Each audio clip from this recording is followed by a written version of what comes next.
épargnés par le tremblement de terre du 12 janvier 2010. 37 secondes de chaos que les Haïtiens commémorent chaque année, place du Champ de Mars.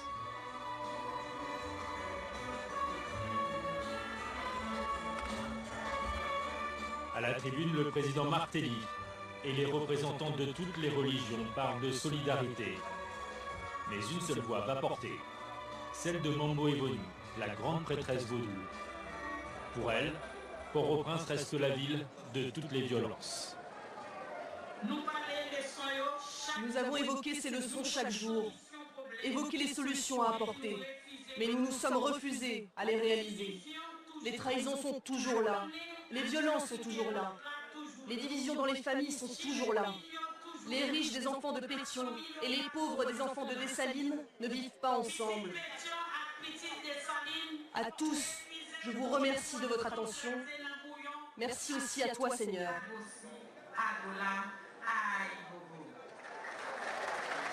Mambo Eboni est la plus applaudie. En coulisses, dans les jardins de la présidence, tous les dignitaires viennent la féliciter. Quelqu'un a dit tout haut ce que tout le monde pense tout bas, loin des convenances des cérémonies officielles. Elle le répétera sans cesse. On s'entre-déchire et on se bat pour le pouvoir, on se bat pour Dieu, on se bat pour tout. Et aujourd'hui, Haïti a besoin de tous ses enfants pour sa survie. Tout est empreint de violence. En Haïti, la violence est un peu partout. Violence physique, violence mentale, violence sociale, surtout sociale. Et nous devons nous battre contre cette violence continue. Se battre en mémoire des 220 000 hommes et femmes morts lors du séisme. Se battre pour les milliers d'autres tués depuis dans les violences de Port-au-Prince.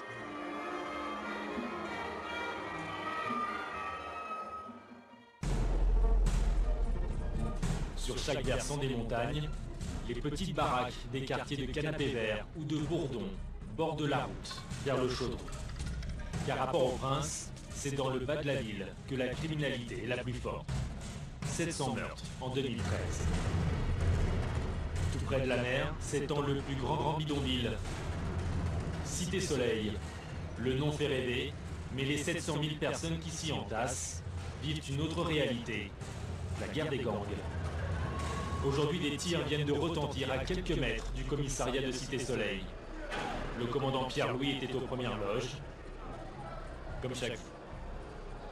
Aujourd'hui, vers les 2h30, il y a eu encore des tirs sur l'axe boulevard des Américains.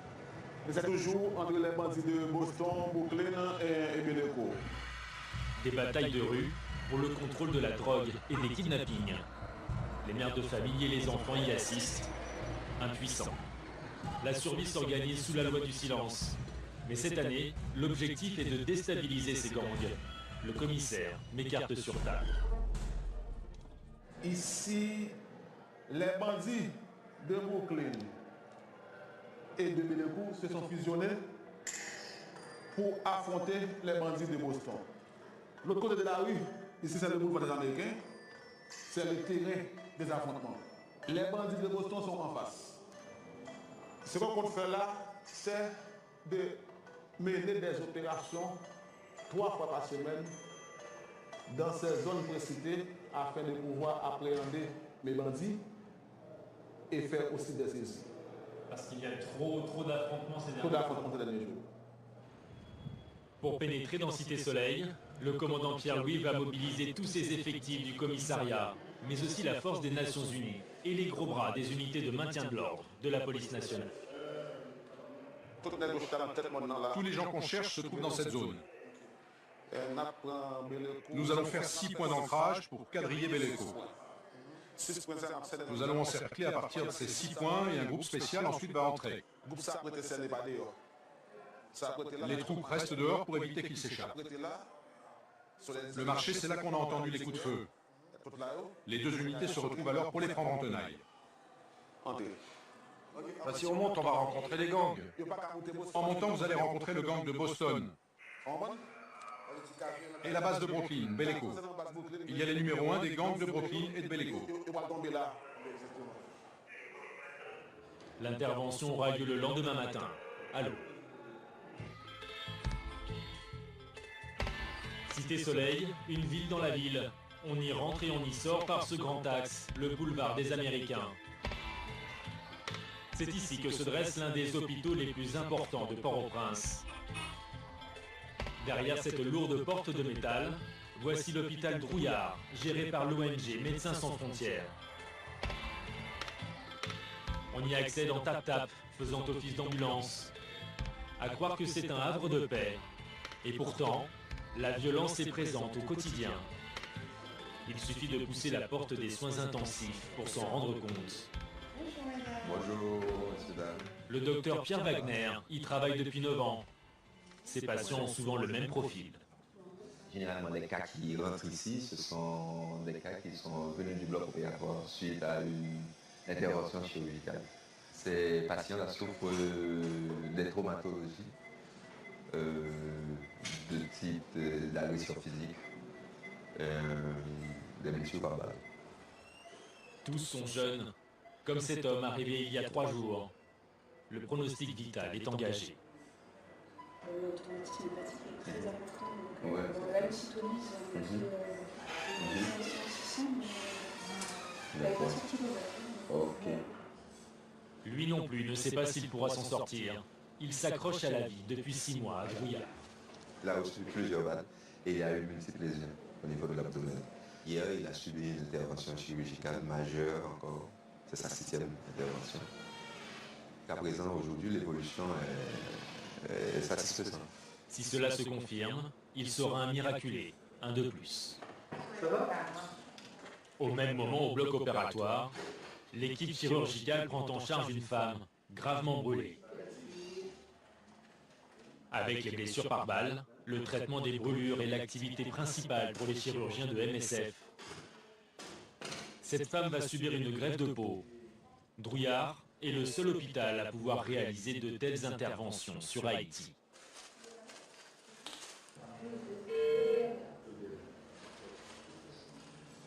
Bien sûr, la situation précaire amène beaucoup de brûlés qu'on n'aurait pas s'il n'y avait pas ces situations de logement aussi précaires, des gens qui vivent rassemblés dans des camps avec des tentes les unes près des autres, voilà, depuis 4 ans. Voilà. J'ai eu personnellement le cas d'une fillette de 6 ans qui est arrivée brûlée à 94% et qui est décédée bien sûr dans les heures qui ont suivi, et sa maman nous expliquait qu'elle habitait dans une tente comme ça, avec sa fille qui était la seule survivante avec elle du tremblement de terre. Il avait perdu d'autres enfants dans le tremblement de terre, et là c'était son dernier enfant. Cette fois, le cas n'est pas aussi désespéré. L'opération n'a duré que 20 minutes. Retour aux urgences avec le docteur Wagner. Pour l'heure, nul besoin de faire appel au bloc. Il faut juste extraire une balle dans la jambe. La routine. Quand on est médecin, extraire une balle, ça doit être facile, comme c'est une habitude ici. Normalement, chaque jour, par semaine, on extrait plusieurs balles. Ben, c'est normal. La balle d'un petit calibre n'a pas fait trop de dommages à ce jeune homme. Il en est quitte pour une grosse frayeur. Pour pouvoir... Voilà, c'est ça. Pendant ce temps, je sortais de l'église vers 19h. J'allais reprendre ma moto. Et puis une moto s'est approchée avec 2 hommes. L'un des 2 est descendu et il m'a dit « Donne-moi ta moto ». J'ai dit non. Je me suis défendu et il a tiré. Des histoires comme celle-là, le docteur Wagner en entend tous les jours. Tous les jours, c'est aussi sur les ondes. La violence ordinaire est le fonds de commerce des chansons d'Isolant, l'artiste le plus populaire à Port-au-Prince.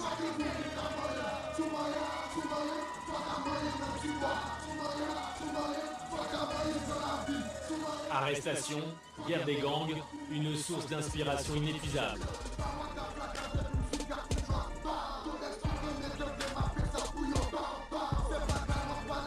Des paroles radicales où l'apologie de la violence n'est jamais loin. C'est l'orientation prise par Isolant en solo. Une carrière lancée 12 ans plus tôt, ici, rue Chabannes, avec le groupe BC, alias Barricade Crew. Ce sont les membres de BC qui nous ouvrent les portes du studio d'enregistrement. Brital et Brix préparent la nouvelle tournée du groupe. Ils se démarquent des paroles crues de leur ami isolant dans sa carrière solo. Eux préfèrent dépeindre la misère sociale.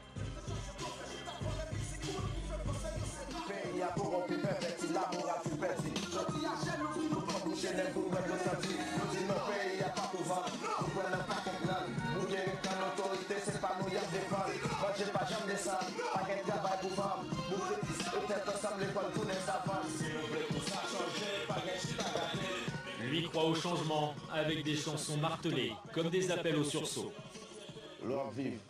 Les jeunes voient la mort chaque jour. Ce qu'ils voient chaque jour, c'est quoi?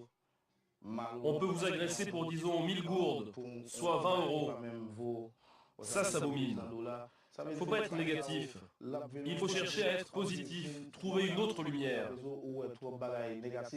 C'est ça qu'on veut leur montrer aux jeunes. Leur montrer une autre idée de la vie, leur dire de s'intégrer.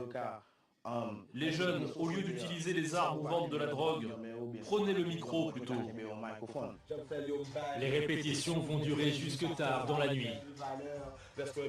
La nouvelle chanson de BC résonnera bientôt dans les rues de Port-au-Prince.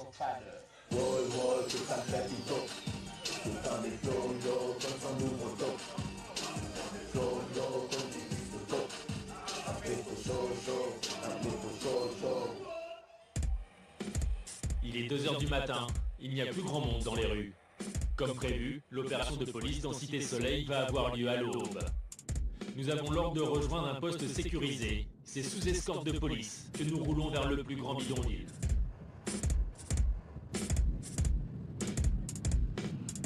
Le point de départ de l'intervention est à Seabase, une base commune à la police haïtienne et au casque bleu de l'ONU. 130 hommes vont y participer. C'est une opération de ratissage dans 2 zones de Cité Soleil, à savoir Bellevue et Brooklyn. Le briefing se fait en français, mais aussi en anglais et en portugais, la majorité des casques bleus étant brésiliens. Des checkpoints devront boucler les accès de Cité Soleil, pendant que d'autres unités ratisseront ces 2 quartiers, avec prudence. Hier, dans le secteur, il y a eu affrontement entre les gangs. Nous demandons à chacun et à tous d'être vigilants et de considérer que nous sommes dans une zone rouge.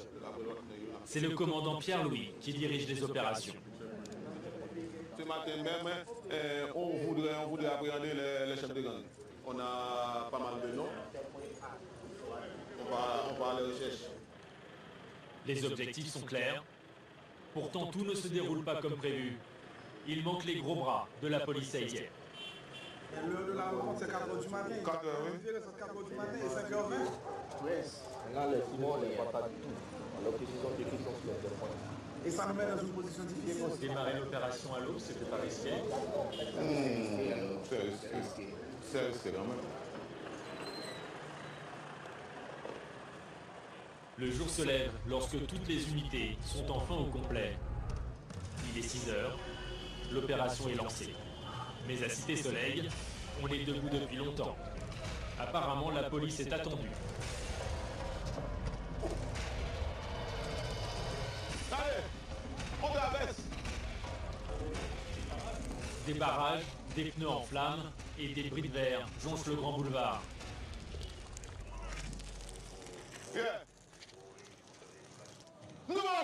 Enlevez les pierres. Je vous ai dit de les enlever. Il faut attendre 20 minutes avant que le premier checkpoint soit en place.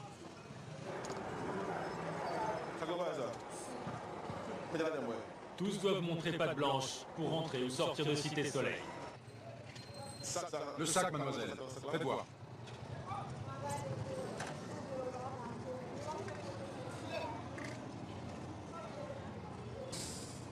Ok. Bon, bien sûr. Voilà ta pièce d'identité. Non, j'en ai pas.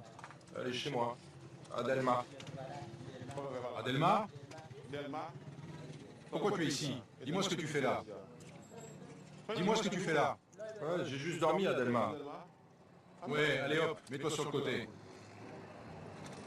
Et il faut éviter à ce que les bandits s'échappent. On a dépalper les hommes pour voir s'ils parlent des armes en feu. C'est par groupe de 20 que les casques bleus et les policiers pénètrent dans les allées de tôles ondulées. Les informateurs du commissaire ont déjà indiqué les maisons des membres présumés de gang. Ceux-là n'ont pas eu le temps de fuir. Mais les plus malins sont déjà loin. Écoute, les bandits traversent le ruisseau. Et il y aurait 2 chefs avec tous leurs hommes. Dans l'autre quartier à Belleco, les perquisitions continuent avec la même précaution. Le doigt sur la gâchette.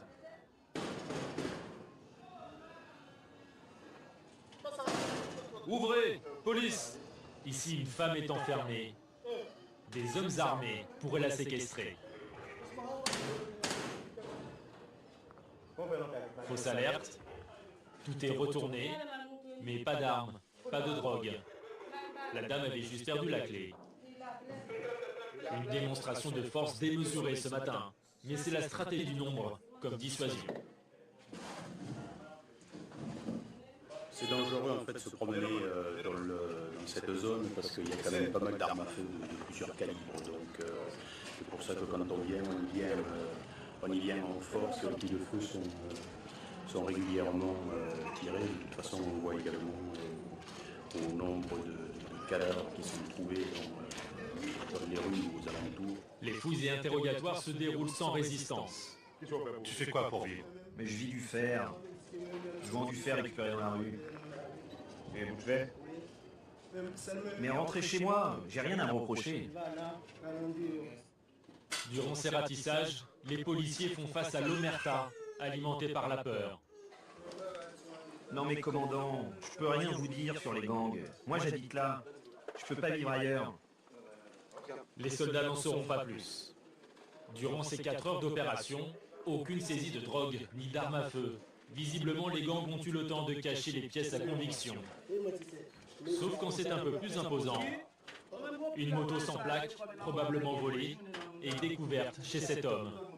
C'est sur ce genre d'engin que des braquages sont commis. Il va rejoindre la trentaine de suspects interpellés.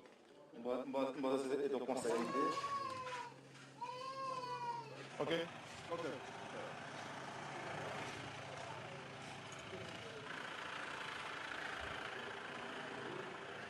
On va au commissariat avec ces monsieur-là. Suspect de gang, bandit armé, association de malfaiteurs, il y a tout ça. Je vais vérifier la liste. La tenaille imaginée par le commandant Pierre-Louis pourrait avoir porté ses fruits. Tous sont conduits au commissariat de Cité-Soleil. Avant midi, ils sont déjà 22 interpellés. Parmi eux, beaucoup de petites mains dans cette guerre des gangs. T'habites où? À Soleil 19. Et toi, t'as quel âge? Tous ont moins de 25 ans. C'est en moyenne l'espérance de vie d'un gangster de Port-au-Prince. Un nouveau groupe vient d'être conduit. Ils sont suspectés d'appartenir au gang de Belleco. C'est la meilleure nouvelle de la journée pour le commandant Pierre-Louis. Un chef est parmi eux. C'est le deuxième chef gang. Tiga, que vous voyez là, c'est le 2e chef du gang. Quel âge as-tu? 16 ans.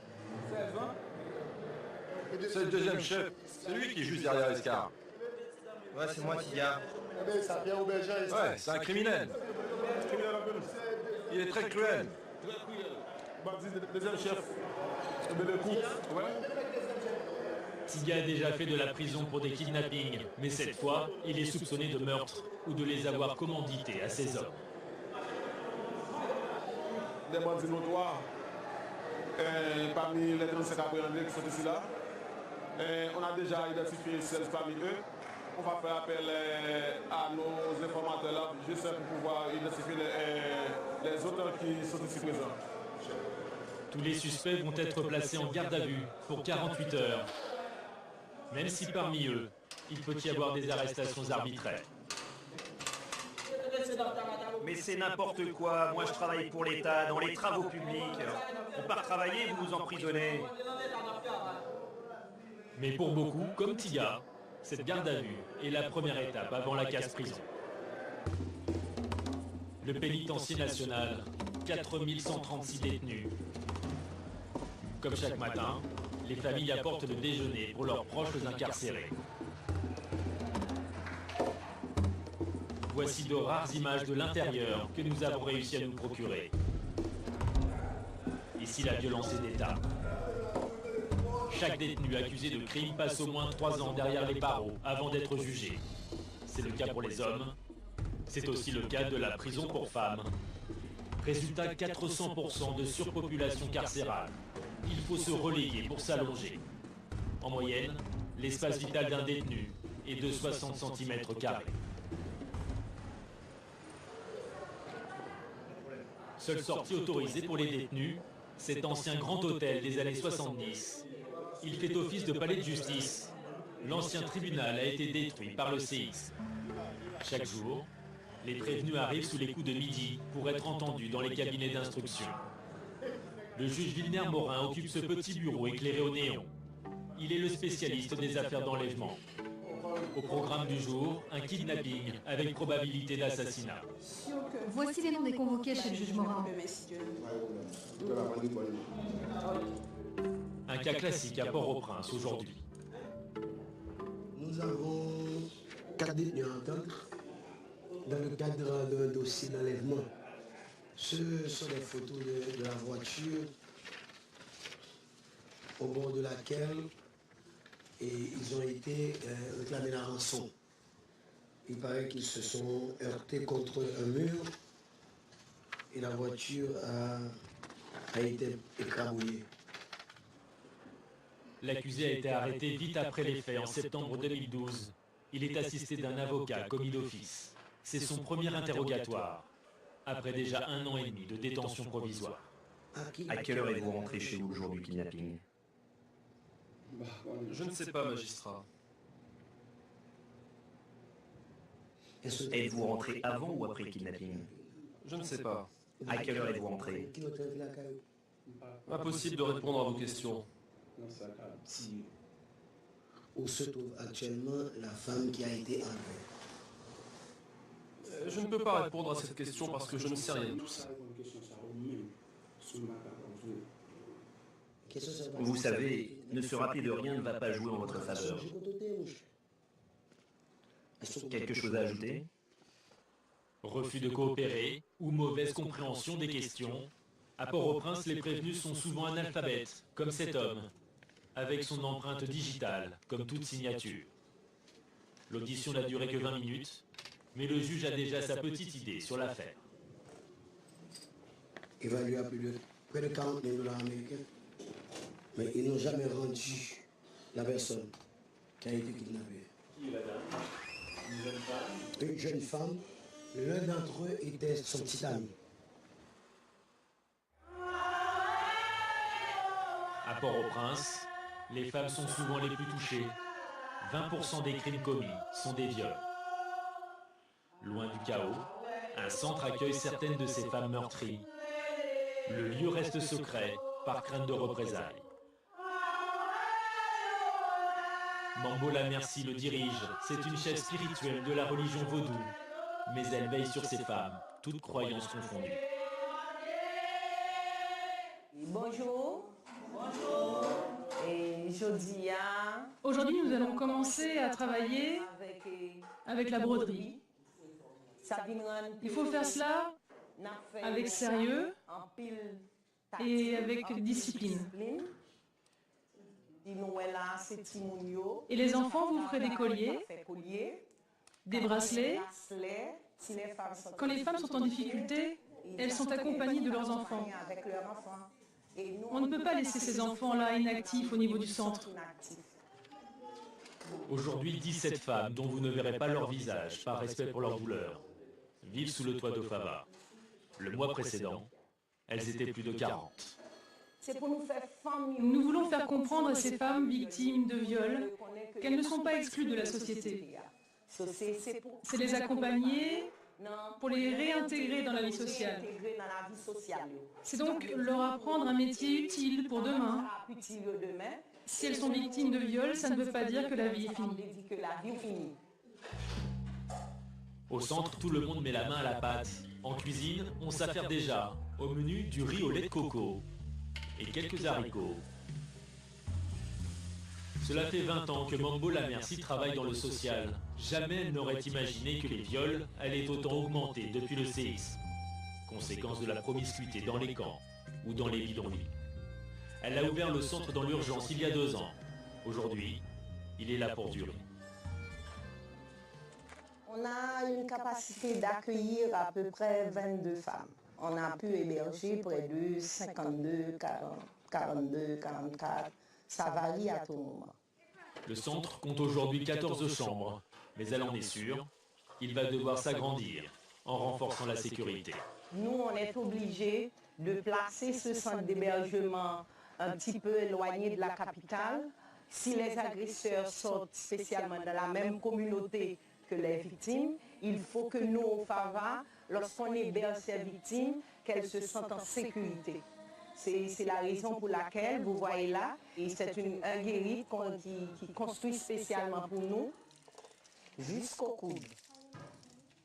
Juste dans le coude, nous. Mambo la Merci sait qu'il faut les prendre en main, les accompagner pour les moindres détails du quotidien. Ces femmes et leurs enfants restent 3 mois en moyenne pour se reconstruire.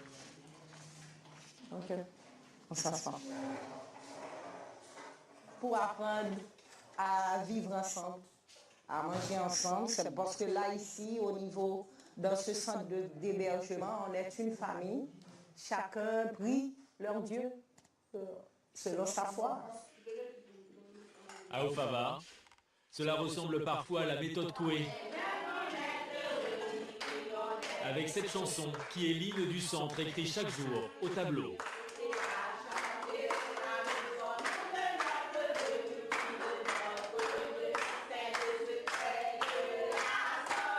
Quand les enfants chantent pour y croire, dans la pièce d'à côté, les femmes parlent pour se libérer.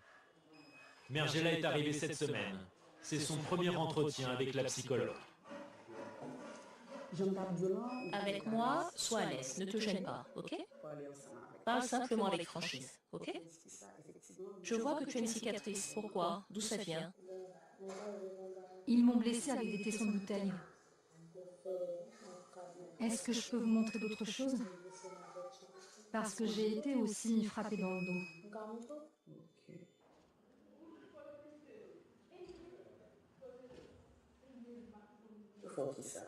Qu'est-ce qu'ils t'ont fait? Ils m'ont violée. 4 hommes chez moi. Je ne voulais pas. Ils m'ont blessée. Ils m'ont frappée pour que je me soumette et que je fasse tout ce qu'ils voulaient. Et aujourd'hui, est-ce que ça va? Est-ce que tu as des troubles du comportement? Des troubles de comportement? Oui. Je ne suis plus comme avant. J'ai souvent des maux de tête. Je repense souvent au viol. Jamais ça n'aurait dû arriver. À l'issue de cette première rencontre, la psychologue perçoit un sentiment de culpabilité, comme souvent. C'est une femme qui est vraiment traumatisée parce que maintenant, elle souffre de l'insomnie. Il y a son cœur qui bat beaucoup plus que d'habitude. Après le séisme, il y a une augmentation des cas de violence sexuelle, conjugale, physique. Ce jour-là, Gerline va mener 4 entretiens avec des femmes d'à peine 20 ans. Et toujours les mêmes mots d'apaisement. On est là pour t'entendre. Dis tout ce qui te passe par la tête. Si tu veux crier, si tu veux pleurer, laisse les larmes venir. C'est ça qui va t'aider. Tu vas te sentir mieux. Hein? Laisse aller. Quelques larmes d'impuissance. À Ofava, on fait ce qu'on peut en ce moment. Au siège de la police aussi, on aimerait encore faire davantage. Il est 9 h en ce mardi matin. C'est l'heure du bilan hebdomadaire. Pour annoncer la couleur, le porte-parole a fait aligner les dernières saisies. En ce qui concerne les arrestations, la liste est longue. Il y a 32 personnes arrêtées sous le chef d'inculpation de viol sur mineurs, stupéfiants, racket, trafic, détention d'armes à feu, kidnapping et homicide. Enlèvement et puis assassinat, homicide. Côté que la police a recherché. Par ailleurs, une personne était recherchée activement. Elle était impliquée dans des enlèvements. Il s'agit de cet homme impliqué dans 6 kidnappings et assassinats. Pour 2014, on a dit à la population. Pour 2014, la DCPJ va doubler ses efforts pour empêcher les enlèvements et combattre la criminalité sous toutes ses formes. Combattre la criminalité sous toutes formes. Les kidnappings, décidément un fléau bien installé. En moyenne, 6 personnes sont enlevées par mois pour des rançons qui se comptent en centaines de milliers de dollars. C'est comme une entreprise de kidnapping ici. Mais pour le moment, je crois qu'on a justement le contrôle de ça. Et on va quand même travailler davantage pour pouvoir faire face justement à ce phénomène et éclater ces cellules de gang et procéder à l'arrestation des kidnappeurs. Parmi les cibles privilégiées, les membres des grandes familles. Comme celle de Robert Moscoso, l'un des banquiers les plus importants d'Haïti. Ses 2 enfants ont été enlevés. Il y a quelques mois, ces images ont élu tout Port-au-Prince, leur libération vécue comme en direct. Les brigades d'intervention investissent en pleine nuit cette maison en construction. C'est là que Coralie, 23 ans, et son frère Nicolas, 22, sont détenus depuis 8 jours. Les ravisseurs réclament $1 million de rançon. Je sais qu'à un moment donné, par exemple, ils avaient menacé de tuer mon fils. Et si nous n'arrivions pas à donner l'argent dans les 24 heures, le lendemain, ils nous ont appelé pour dire que bon, c'était de notre faute qu'il était mort parce qu'on n'avait pas payé. Ça a été 48 heures terribles de traverser, d'aller à tout est mort, de voir s'il y avait un cadavre qu'on aurait reconnu. Ça a été les 48 heures les plus difficiles.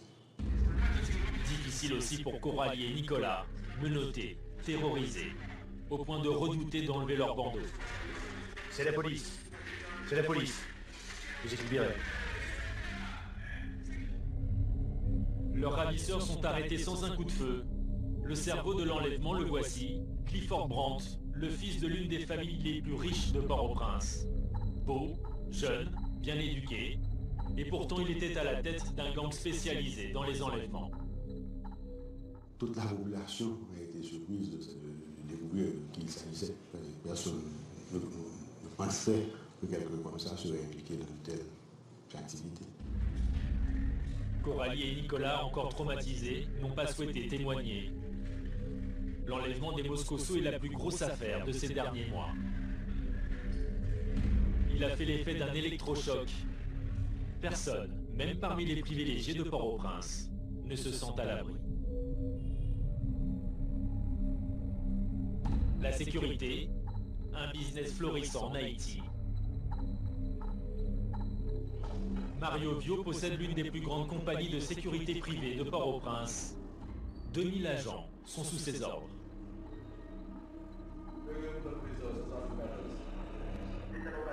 De ce côté, ils prennent les informations, ils reçoivent aussi les appels et ils font un dispatching de personnes. S'il y a un problème en quelque part, c'est à partir d'ici qu'ils appellent aussi pour envoyer.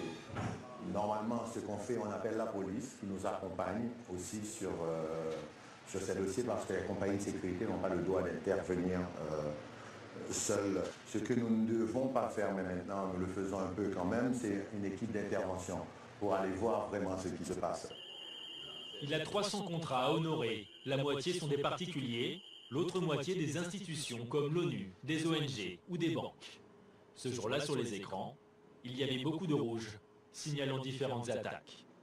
Nous avons une intrusion, une agression. Avant d'appeler le client, on envoie la brigade. Quand la brigade est enchaînée, alors nous appelons le client. Il y a 20 ans, Mario Vio a été le premier à sentir que la sécurité allait être un marché quitte à changer de métier. Sa société s'appelle PAP, mais rien à voir avec l'abréviation de Port-au-Prince. J'étais un homme de radio dans le temps, et en 1993, on cherchait une agence de sécurité pour sécuriser la radio. Il n'y en avait pas, ou il n'y avait pas de contrat possible. Nous avons décidé de monter notre propre agence. C'est comme ça qu'on a commencé avec un agent sécurisé qui devait sécuriser la radio. L'avocat qui devait monter une société me dit « Mario, comment tu veux que je l'appelle ?» Je lui dis « Je ne sais pas, mais fais vite. » PAP, en français, ça veut dire « vite, vite ». Aujourd'hui, dans le quartier chic de Pétionville, sur les hauteurs de Port-au-Prince, des zones sont entièrement privatisées et gardées par des hommes en armes. 24 heures sur 24. Bienvenue au village du Vallon des Orchidées. Un joli nom, comme pour des vacances au soleil des Caraïbes. Mais les orchidées sont masquées par les murs des maisons d'au moins 3 mètres de haut. Derrière les barrières, des molosses et toujours des gardiens avec leurs fusils à pompe. C'est dans l'une d'entre elles que vit Anne-Marie Issa, une femme d'affaires reconnue en Haïti. Faubert, nous allons nous déplacer pour aller à une réunion avec Viva Rio à Pétionville. Après, nous irons à Bourdon, dans mon bureau. Moi, je prends la noire et vous me suivez avec la blanche. C'est vous qui conduisez? Oh oui, j'adore. J'adore. Le même rituel chaque matin. Faubert sécurise les environs, puis monte aux côtés d'Anne-Marie Issa. Une autre voiture suit la patronne de près. C'est la sécurité, pour 2400 $ par mois. Anne-Marie optimise le temps. Elle n'est pas arrivée au travail qu'elle est déjà en rendez-vous, au volant de son deuxième bureau. Alors oui, j'écoute. On a une sécurité à la barrière 24 heures sur 24. 30 ans qu'elle court dans le monde des affaires. Aujourd'hui, elle dirige une société de relations publiques. Oui, c'est elle. Mais cette vie menée tambour battant a bien failli s'arrêter du jour au lendemain, un dimanche. Anne-Marie revenait du supermarché en voiture avec une amie. Elle s'est retrouvée encerclée par un groupe d'hommes. Tu cherches des sponsors pour l'église ou quoi? Oui. Ils nous ont menacés, ils nous ont demandé de nous arrêter, ils ont entouré la voiture, ils ont versé de la gasoline tout autour de la voiture et ils voulaient nous brûler vifs. Par chance, le chef de la bande l'a reconnu. Quelques mois auparavant, Anne-Marie avait par hasard rendu service à ce malfrat en conduisant sa fille, gravement malade, aux urgences. Il nous a accompagnés jusqu'à chez moi. Moi, je pensais qu'il avait une bonne animation. Il me dit non, et vous ne vous rappelez pas de moi, mais moi, j'avais mon fils et bébé malade, et c'est vous qui l'aviez accompagné avec moi chez votre belle-sœur qui est pédiatre, et vous l'avez sauvé la vie, donc je vous ai reconnu. Et arrivé à la maison, il me dit, Madame Issa, et il faut faire très attention ces jours-ci, il vaut mieux ne pas sortir. C'est un traumatisme qui perdure? On n'oublie pas. Ce sont des choses qu'on ne peut pas oublier, vraiment. Non, non. À observer le regard du garde du corps qui balaye la route et les trottoirs, la vigilance est permanente, n'importe où, à n'importe quel moment de la journée. Quand faut-il prendre le plus de précautions? Le plus souvent, on enregistre des cas de kidnapping, surtout quand la personne monte dans sa voiture ou bien quand elle descend de la voiture. Alors toutes les précautions sont prises, même dans ce quartier chic, à 9h30 du matin. Les déjeuners d'affaires se déroulent toujours sous bonne garde.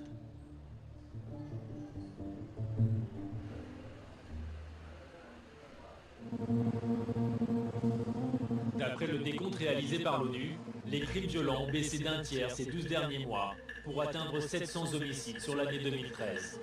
Un nombre encore trop élevé. Le Premier ministre Laurent Lamotte ne s'en cache pas. C'est son premier chantier. Dans le bureau feutré de sa résidence, ses collaborateurs l'informent mois après mois des chiffres. Le recrutement massif de policiers est sa priorité. Aujourd'hui, les gangs, il y a certains gangs qui existent. Il y a eu quand même une stratégie solide qui a pu réduire la prévalence de ces gangs dans notre société. Le gouvernement continue à à mettre la pression aussi sur les gangs. On a encore beaucoup de travail devant nous. On a énormément de travail à faire pour continuer à arriver à atteindre l'objectif du plan de développement de la police nationale de 2012-2016 qui est d'atteindre 15 000 policiers. Aujourd'hui, nous sommes à 11 000. Il nous faut mettre les bouchées doubles pour ajouter 4 000 policiers dans les 2 prochaines années. Retour au pénitencier national. Dans l'antichambre de la cour de la prison, 2 hommes attendent la paix. Fritzner Jean. Harold Désir. Ils sont accusés de meurtre et vont être jugés cet après-midi, après 2 ans de détention préventive.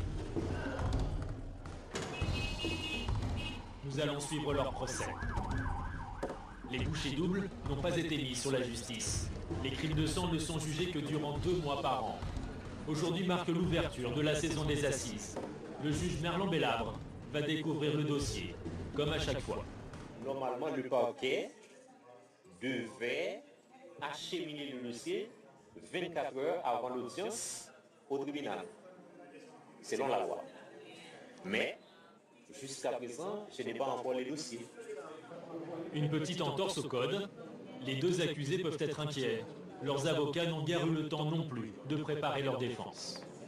Nous sommes des avocats qui défendent Harold Désir. Nous avons contacté le ministère public et nous avons communiqué le dossier hier. C'est au cours de l'audience qu'on va voir si c'est compliqué l'affaire. Le sort des 2 accusés va être tranché par les 12 membres du jury, désignés le même jour. 5 femmes et 7 hommes. Juste avant l'audience, les avocats parlent pour la première fois à leur client. 10 minutes, pas plus, pour entendre sa version. Ils ont tué, mais je sais pas qui a fait ça, moi. C'est moi qu'on accuse. Tu es certain d'avoir tout dit? Je sais que je vais être condamné. Non, non, ne dis pas ça. Dis-nous, tu l'as tué ou non? Aucune réponse, aucune stratégie possible avant l'entrée du tribunal.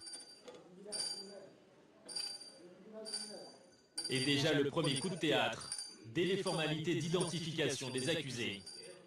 L'un des 2 n'est pas la bonne personne. Un certain Fritzner avec un L devait comparaître. Mais dans le box, c'est Fritzner avec un R. Jean Fritzner. Jean Fritzner. Cher maître, dans le cas de Fritzner Jean, je ne vois pas d'accusation ni d'ordonnance dans cette affaire. Hein? Mais qu'est-ce qu'il fait là? Étonnement de la défense, perplexité des procureurs, cet homme visiblement n'a rien à voir avec cette affaire. Le tribunal constate la détention illégale et arbitraire du nommé Fritzner Jean. Ordonne, séance tenante, sa libération immédiate. Libéré en 2 minutes, jamais il ne l'aurait imaginé. Mais la joie est de courte durée. Le procureur fait appel. Fritzner doit retourner en prison pour voir s'il n'est pas retenu pour autre cause. Alors, vous ne voulez plus le libérer? Il doit être renvoyé devant un autre tribunal criminel pour être jugé conformément à la loi. Eh bien, arrêtez-le vous-même! 2e coup de théâtre d'un procès qui tourne à la farce. Le ministère public n'a même pas respecté le tribunal. Ébahis, les accusés découvrent un tribunal où règne la loi de la jungle. La loi de celui qui crie le plus fort.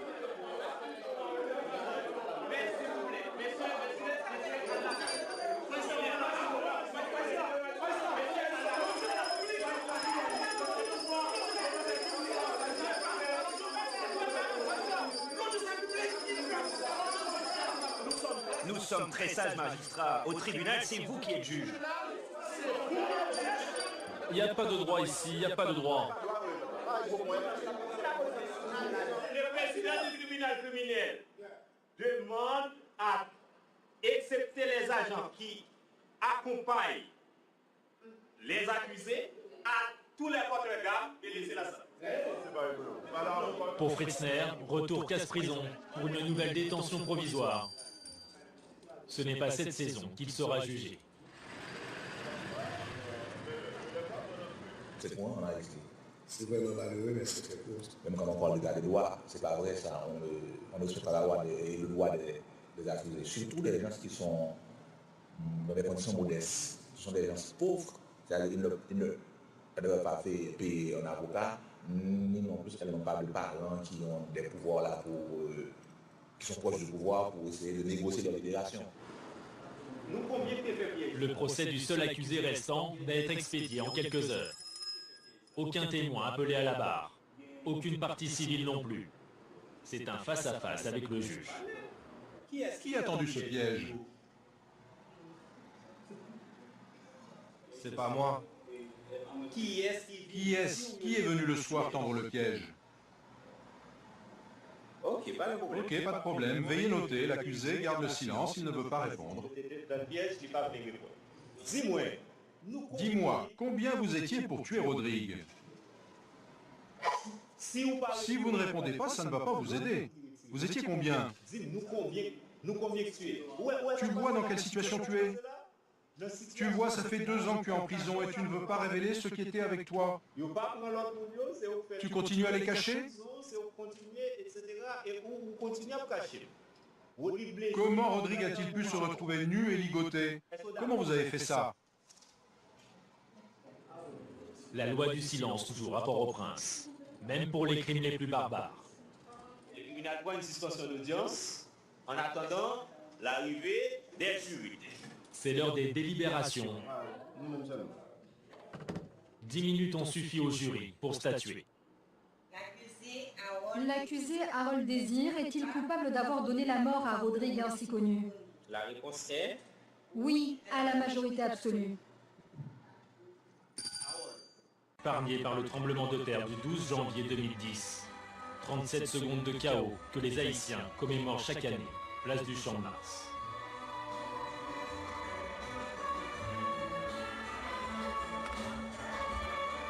À la tribune, le président Martelly et les représentants de toutes les religions parlent de solidarité. Mais une seule voix va porter, celle de Mambo Evoni, la grande prêtresse vaudou. Pour elle, Port-au-Prince reste la ville de toutes les violences. Nous avons évoqué ces leçons chaque jour, évoqué les solutions à apporter, mais nous nous sommes refusés à les réaliser. Les trahisons sont toujours là, les violences sont toujours là, les divisions dans les familles sont toujours là. Les riches des enfants de Pétion et les pauvres des enfants de Dessalines ne vivent pas ensemble. À tous, je vous remercie de votre attention. Merci aussi à toi, Seigneur.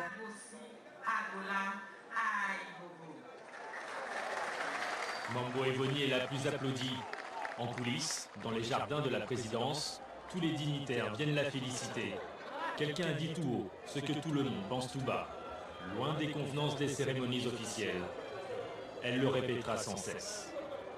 On s'entre-déchire et on se bat pour le pouvoir, on se bat pour Dieu, on se bat pour tout. Et aujourd'hui, Haïti a besoin de tous ses enfants pour sa survie. Tout est empreint de violence. En Haïti, la violence est un peu partout. Violence physique, violence mentale, violence sociale, surtout sociale. Et nous devons nous battre contre cette violence continue. Se battre en mémoire des 220 000 hommes et femmes morts lors du séisme. Se battre pour les milliers d'autres tués depuis dans les violences de Port-au-Prince.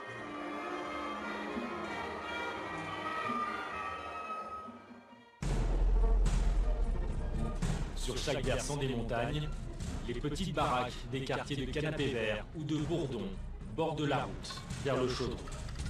Car à Port-au-Prince, c'est dans le bas de la ville que la criminalité est la plus forte. 700 meurtres en 2013. Tout près de la mer s'étend le plus grand bidonville. Cité Soleil. Le nom fait rêver, mais les 700 000 personnes qui s'y entassent vivent une autre réalité, la guerre des gangs. Aujourd'hui, des tirs viennent de retentir à quelques mètres du commissariat de Cité Soleil. Le commandant Pierre-Louis était aux premières loges, comme chaque fois. Aujourd'hui, vers les 2h30, il y a eu encore des tirs sur l'axe boulevard des Américains. Mais c'est toujours entre les bandits de Boston, Brooklyn et Beleco. Des batailles de rue pour le contrôle de la drogue et des kidnappings. Les mères de famille et les enfants y assistent, impuissants. La survie s'organise sous la loi du silence. Mais cette année, l'objectif est de déstabiliser ces gangs. Le commissaire met carte sur table. Ici, les bandits de Brooklyn et de Beleco se sont fusionnés pour affronter les bandits de Boston. L'autre côté de la rue, ici c'est le boulevard des Américains, c'est le terrain des affrontements. Les bandits de Boston sont en face. Ce qu'on compte faire là, c'est de mener des opérations 3 fois par semaine dans ces zones précitées afin de pouvoir appréhender les bandits et faire aussi des saisies. Parce qu'il y a trop d'affrontements ces derniers jours. Pour pénétrer dans Cité Soleil, le commandant Pierre-Louis va mobiliser tous ses effectifs du commissariat, mais aussi la force des Nations Unies et les gros bras des unités de maintien de l'ordre de la police nationale. Tous les gens qu'on cherche se trouvent dans cette zone. Nous allons faire 6 points d'ancrage pour quadriller Beleco.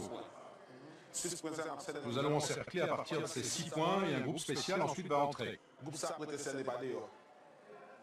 Les troupes restent dehors pour éviter qu'ils s'échappent. Le marché, c'est là qu'on a entendu les coups de feu. Les 2 unités se retrouvent alors pour les prendre en tenaille. Si on monte, on va rencontrer les gangs. En montant, vous allez rencontrer le gang de Boston. Et la base de Brooklyn, Beleco. Il y a les numéros 1 des gangs de Brooklyn et de Beleco. L'intervention aura lieu le lendemain matin, à l'aube. Cité Soleil, une ville dans la ville. On y rentre et on y sort par ce grand axe, le boulevard des Américains. C'est ici que se dresse l'un des hôpitaux les plus importants de Port-au-Prince. Derrière cette lourde porte de métal, voici l'hôpital Drouillard, géré par l'ONG Médecins sans frontières.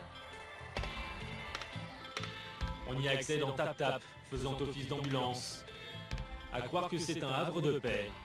Et pourtant, la violence est présente au quotidien. Il suffit de pousser la porte des soins intensifs pour s'en rendre compte. Bonjour, monsieur, dame. Le docteur Pierre Wagner y travaille depuis 9 ans. Ces patients ont souvent le même profil.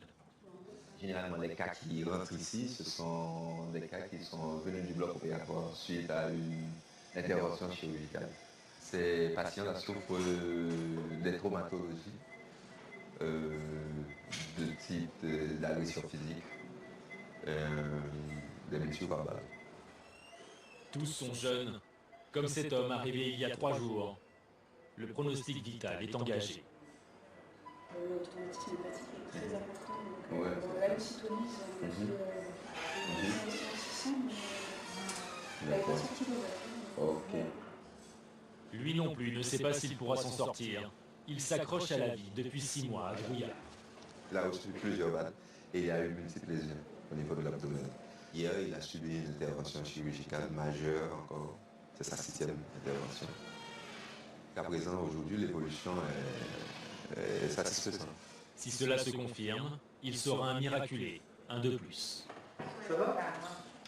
Au même moment, au bloc opératoire, l'équipe chirurgicale prend en charge une femme gravement brûlée. Avec les blessures par balle, le traitement des brûlures est l'activité principale pour les chirurgiens de MSF. Cette femme va subir une greffe de peau. Drouillard est le seul hôpital à pouvoir réaliser de telles interventions sur Haïti.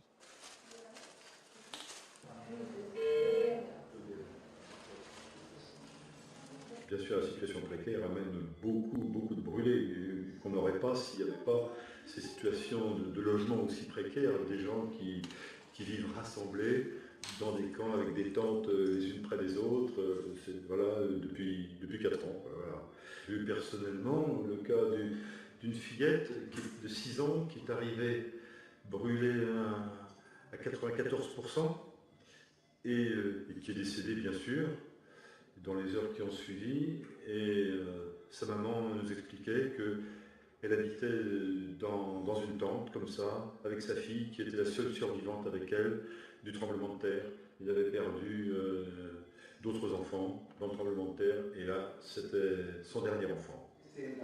Cette fois, le cas n'est pas aussi désespéré. L'opération n'a duré que 20 minutes. Retour aux urgences avec le docteur Wagner. Pour l'heure, nul besoin de faire appel au bloc. Il faut juste extraire une balle dans la jambe. La routine. Quand on est médecin, extraire une balle, ça doit être facile, comme c'est une habitude ici. Normalement, chaque jour, bien, par semaine, on extrait plusieurs balles. Ben, c'est normal. La balle d'un petit calibre n'a pas fait trop de dommages à ce jeune homme. Il en est quitte pour une grosse frayeur. Pour pouvoir... Voilà, c'est ça. Pendant ce temps, je sortais de l'église vers 19h. J'allais reprendre ma moto. Et puis une moto s'est approchée avec deux hommes. L'un des deux est descendu et il m'a dit « Donne-moi ta moto ». J'ai dit non. Je me suis défendu. Et il a tiré. Des histoires comme celle-là, le docteur Wagner en entend tous les jours.